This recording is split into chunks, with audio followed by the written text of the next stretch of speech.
Hello বন্ধুরা, তোমরা সবাই কেমন আছো? ওয়েদার তো খুবই খারাপ, আশা করছি যতদূর দেখছি সব জায়গায় ওয়েদার খুবই খারাপ।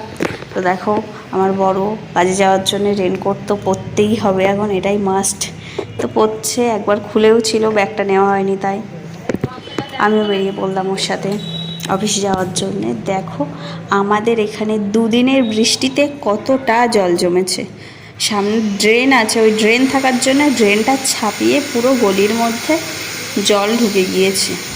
তো বাইকটা বের করতে আজ একটু সমস্যা হচ্ছিল।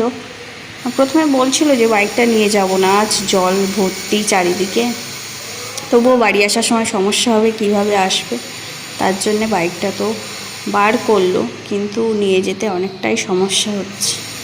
মেন রোডে উঠে গেলে আবার অতটাও সমস্যা হবে না। তো তোমাদের কাদের কাদের প্রবলেম হচ্ছে একটু কমেন্টে জানিও। আর